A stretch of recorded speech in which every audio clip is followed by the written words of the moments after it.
Compañeros, hace aproximadamente 2400 años, Sócrates dijo: hagamos un estado con el pensamiento. Sin perjuicio de su concepción idealista, como también ocurrió con Platón, Sócrates es un poco más concreto y dice: no existe la política si no existe virtud, y no existe política si no existe ética. En consecuencia, no existe Estado ni política si estos no son justos. Morazán dice: la desigualdad comenzó con las tiranías y con las monarquías. El desafío es destruir esas tiranías y esas monarquías. El desafío aquí es destruir esta monarquía. Hoy, 17 de enero, el COPEM ha dado un paso trascendental. Y para crear precisamente esa nueva sociedad que todos soñamos, se necesita pensamiento. Como decía el compañero Descartes, se necesita precisamente conocimiento, se necesita organización, se necesita unidad. Yo sugiero que en consecuencia en esta escuela de capacitación haya al menos 3 elementos que nos parecen importantes. 1, la formación en filosofía política. Filosofía política que significa el conocimiento filosófico del gran estadista Francisco Morazán. La filosofía política significa en efecto conocer desde todos esos grandes filósofos, pasando al mismo tiempo por muchos pensamientos del humanismo del siglo XV, que no es el humanismo individualista que nos quieren plantear ahora, porque al mismo tiempo hay una contradicción.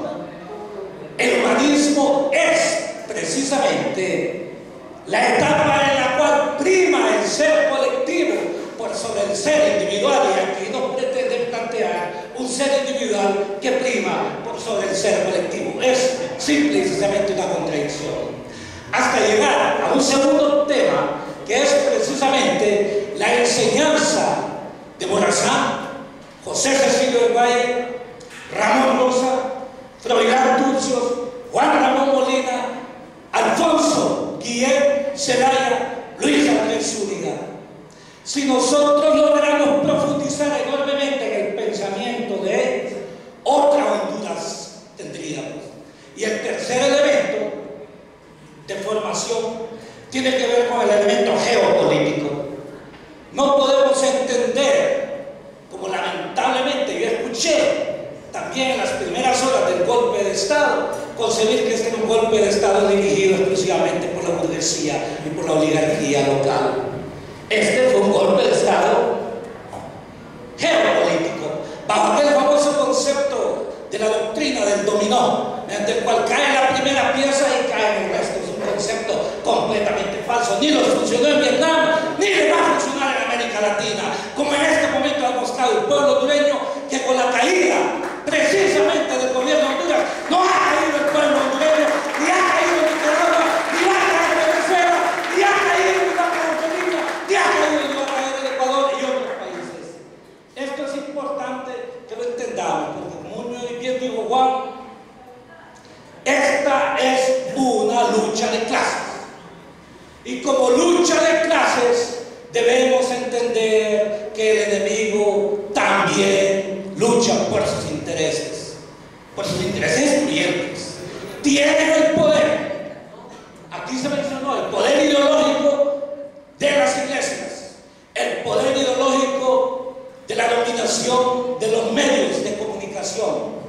Tenemos el poder ideológico de un sistema educativo impuesto por una oligarquía para utilizar a los maestros como mecanismos y no como forjadores de una nueva educación. En ese sentido, en esta escuela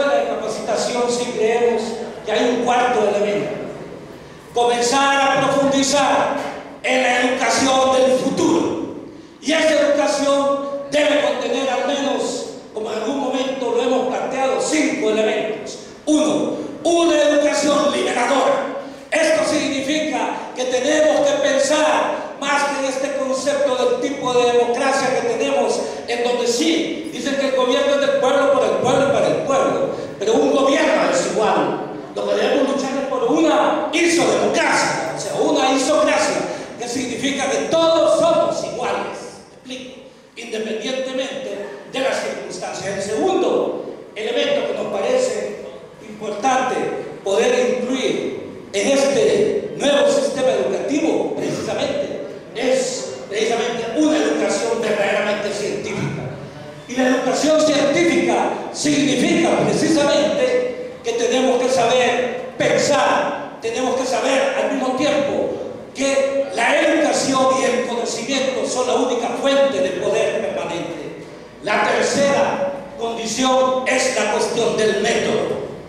No podemos continuar con métodos acríticos y ahistóricos.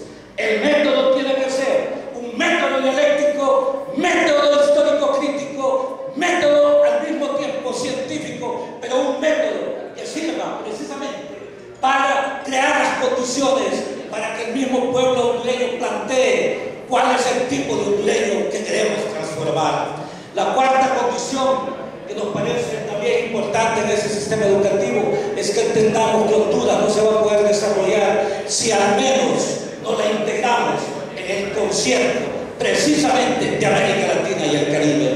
Tiene que ser una educación latinoamericanista y caribeña, en donde el futuro es ir unidos y enfrentarnos precisamente a ese poder omnímodo de los imperios.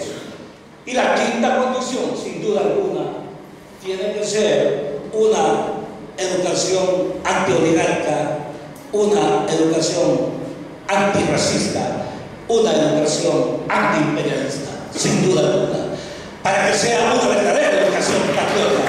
Muchísimas gracias. Sin duda alguna, yo felicito a esta directiva del COPEL. Ustedes han dado el papel histórico en donde tienen que formar precisamente organizaciones de cuadros y organizaciones de masas. Solamente así se crearán las condiciones para la transformación de nuestra nación.